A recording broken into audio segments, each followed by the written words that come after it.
A reportagem de hoje envolve esse deputado aqui, que talvez você não conheça, mas ele já está no terceiro mandato como deputado estadual do Pará. Ele está na política desde o ano 2000, já foi prefeito de Uruará, que é uma cidade pequena perto de Altamira, e agora, sem que muita gente se dê conta, ele se tornou um dos deputados mais poderosos do estado. Ele é unicarne com o Helder e com a Hanna, governadora do MDB, que está tentando se eleger de novo. Eu não sei você, mas eu sempre me pergunto como um cara desse consegue se eleger, se reeleger várias vezes, e provavelmente ele vai conseguir de novo em outubro, até com certa facilidade. A resposta é simples: dinheiro. Um político desse tem muito dinheiro para fazer campanha, e no capitalismo, dinheiro, como a gente sabe, vira poder. Isso todo mundo sabe, mas o que eu queria entender é de onde vem esse dinheiro. Os dados públicos dizem o seguinte: na última eleição, o Heraldo teve menos de R$500 milhão para fazer a campanha dele. Isso pelo menos é o que aparece no site do TSE, onde você pode ver que a maior parte desse valor foi doado por um deputado federal do partido dele e outra parte veio do próprio ex-governador do estado. Mas a minha investigação de hoje vai mostrar a rota de um dinheiro que esse deputado movimenta de maneira quase escondida. Um dinheiro que não aparece assim fácil, não está disponível de forma direta assim para o público. Então eu tive que cavar,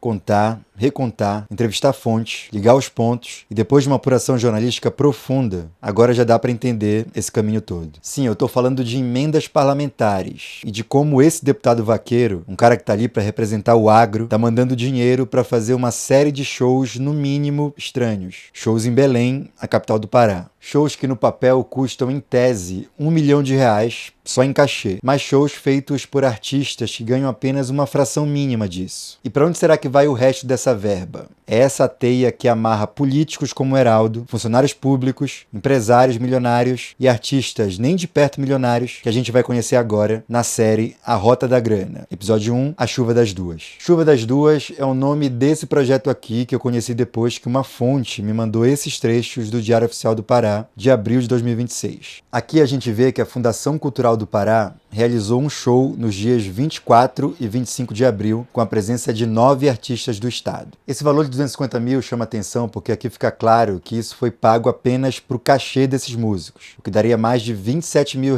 por artista, e isso, claro, se a gente dividir igualmente o valor por todos os artistas. Olha só, esse pessoal que aparece aqui, eles não são músicos consagrados, eles não são super conhecidos, alguns já têm até alguns anos de estrada, têm experiência, mas não é que eles estejam arrastando multidões. Então um cachê desses seria um ótimo cachê para tocar nessas duas datas. Mas será que eles ganharam mesmo tudo isso? A gente já vai chegar lá, mas antes eu quero te contar um pouco mais sobre esse projeto Chuva das Duas. Eu pesquisei muito sobre ele aqui na internet, nas redes sociais, e sabe o que eu encontrei?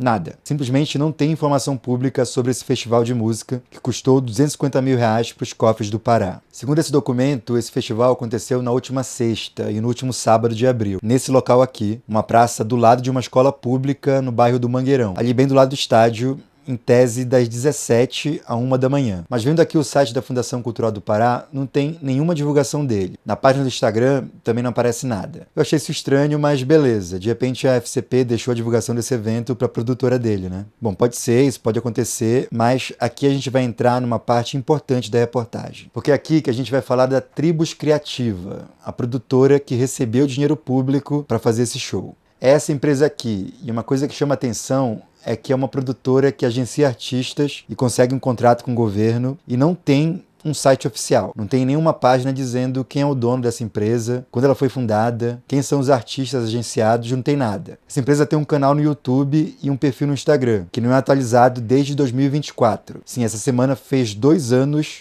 do último post dessa empresa. Bom, sei lá, vai que eles desistiram de marcar presença na internet, né? Pode acontecer. Mas, cavucando um pouco mais, você descobre que a Tribus é só o nome fantasia de uma empresa chamada PFGS Gonçalves, que tem esse nome porque a dona dela é a Paula Fernanda de Sena Gonçalves. Guarda esse nome. E se você colocar esse CNPJ aqui no site do Jus Brasil e filtrar para ver as ocorrências dele no Diário Oficial do Pará, você vai ver nada menos do que 172 entradas. Ou seja, essa empresa tem uma relação muito próxima com o governo do Pará. A maioria dessas entradas, se não todas, são contratos de shows com a Fundação Cultural do Pará. Shows iguais a esse, o Chuva das Duas, que teve em abril. Inclusive, essa empresa já aparece nessa reportagem de 2022 do blog do Lúcio Flávio Pinto, que, para quem não sabe, é um dos maiores jornalistas investigativos da Amazônia. E essa empresa aparece como uma das campeãs desse tipo de contrato. Detalhe, esses contratos são geralmente feitos sem licitação, porque o governo diz que apenas essa empresa pode fazer esses shows, nenhuma outra. Então, nesse caso, a licitação é dispensada. Então já dá para ver que a Tribos Criativa está há anos recebendo muito dinheiro público da Fundação Cultural do Pará. Mas por que será que essa empresa especificamente foi escolhida? A resposta aparece quando você joga o nome da empresária aqui no Diário Oficial. E aí você descobre que a Paula Fernanda Gonçalves trabalhou por 11 anos na Fundação Cultural do Pará. Aqui está o registro da contratação dela lá em 2011 e a exoneração a pedido dela mesma em 1º de janeiro de 2022. E olha só que curioso, 20 dias depois dela sair da fundação, ela abriu a produtora Tribos Criativa e em abril, 3 meses depois, ela assinou o primeiro contrato com a própria fundação. Na época, o presidente da FCP era o Guilherme Helvas, que exonerou a Paula em janeiro. Em abril, deu para ela um contrato de 150 mil para fazer um show em formato de live no YouTube. Desde então, foram dezenas, talvez centenas de contratos como esse, sempre com os mesmos artistas, primeiro em lives, depois em praças públicas, como no caso da Chuva das Duas. Aí você pode estar pensando, tá, mas qual o problema disso? O governo não pode pagar para produtoras e artistas fazerem shows para o público? Eu acho que pode e até deve, mas será que esse dinheiro todo está mesmo chegando no bolso dos artistas? Afinal, são os artistas que fazem tudo isso. E se eles ganhassem quase 30 mil para fazer um show, isso significaria uma grande valorização da cultura local. Mas aí é que tá, eles não ganham isso. Aqui no Diário Oficial mostra que esse valor de 250 mil foi para pagar o cachê dos artistas. Então aqui não tem outros gastos de produção, tipo luz, som, palco, transporte, segurança, essas coisas, não tem nada disso. É tudo cachê, então isso é o que deveria estar no bolso dos artistas. Mas eu passei ontem o dia todo tentando contato com esses músicos para saber se eles ganharam isso ou não. E a verdade é que, infelizmente, eu não encontrei a maioria dessas pessoas. Eu até encontrei alguns desses músicos que aparecem aqui, mas bom, esses caras ficaram um pouco incomodados com o meu contato e não quiseram colaborar. Por exemplo, eu falei com a Wellen Ávila, que foi a única que divulgou o show lá no Mangueirão. Eu falei com ela, disse que eu estava investigando esses contratos, que eu queria saber se eles receberam de fato o que o papel diz que eles receberam, mas ela preferiu não informar. Veja bem, esses são contratos públicos, então eu acho que esses artistas deveriam sim informar quanto eles receberam de dinheiro público. Mas eu entendo que eles tenham medo de se expor, de perder oportunidades, de ficarem marcados e perseguidos. Eu insisti com o segundo músico, mas ele também preferiu não colaborar com a minha investigação. Até que finalmente eu consegui uma informação importante, e ela veio de uma amiga que conhece um desses artistas, um artista que topou abrir para ela quanto ele ganhou por esse show. Sim, porque o show de fato aconteceu, a gente não sabe o tamanho dele, não sabe quantas pessoas foram lá, e nem se todos esses nomes de fato tocaram nesses dias. Mas esse músico disse que ganhou 3 mil reais para tocar nesse festival. 3 mil, sendo que no papel ele devia ganhar mais de 20. Isso se a gente fizer uma divisão igualitária aqui. Para não prejudicar esse artista, eu não vou revelar a identidade dele. E eu sinceramente entendo que os músicos se incomodem com uma reportagem como essa. Porque ela, de fato, é uma reportagem incômoda. O que eu estou fazendo aqui é investigando a rota do dinheiro público. Um dinheiro que deveria estar sendo usado para remunerar melhor os próprios artistas, que são trabalhadores e são eles que fazem a cultura popular no Pará.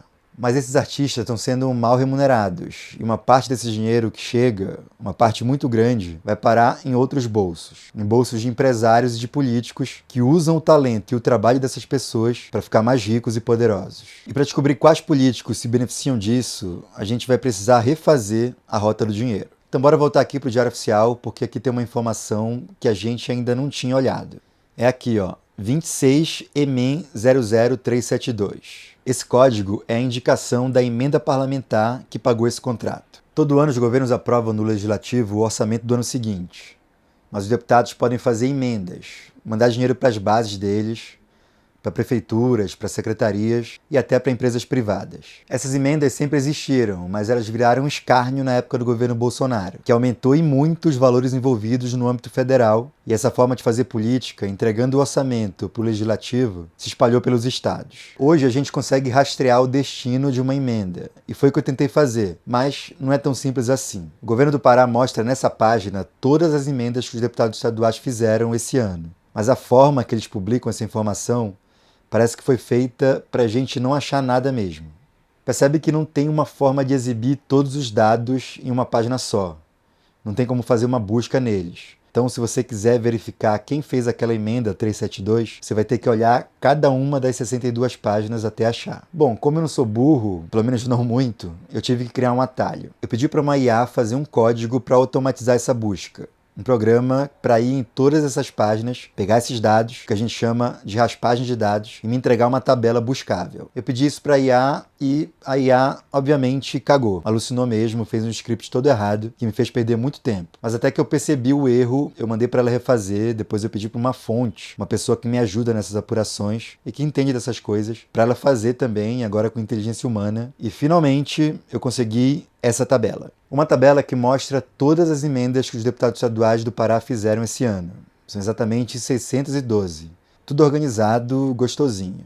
E agora então eu consegui achar qual deputado que mandou 250 mil para fazer o show Chuva das Duas. Um dinheiro que caiu direto na conta de uma ex-servidora do governo, que pagou apenas uma fração disso para os músicos e que agora está ganhando muito dinheiro com esse tipo de acordo. E esse nome, meus amigos, o nome desse deputado vocês já conhecem. É o deputado Heraldo Pimenta, do MDB. E se você olhar com calma a tabela, você vai ver que o mesmo Heraldo já mandou R$ 1 milhão em emendas só esse ano para fazer 4 shows iguais a esse. Shows que não são divulgados nem pela fundação, nem pela produtora, nem pela maioria dos artistas envolvidos. E eu tenho sérias dúvidas se a população de Belém, que deveria se beneficiar com uma atração como essa, sequer soube que esse show aconteceu ali no final de abril. E outra dúvida que eu tenho é, se esse dinheiro não está chegando nos artistas, ele está indo para onde? Se você tem alguma ideia, pode escrever aqui nos comentários ou, se preferir, me manda um e-mail. E se a sua informação for quente mesmo, ela pode virar uma reportagem aqui no canal. Agora, esse caso que eu contei aqui é novo. Ele é fruto de uma investigação jornalística muito bem apurada e eu mostrei aqui os caminhos para você checar tudo que eu falei. Mas esse tipo de triangulação entre políticos, empresários e servidores do governo do Pará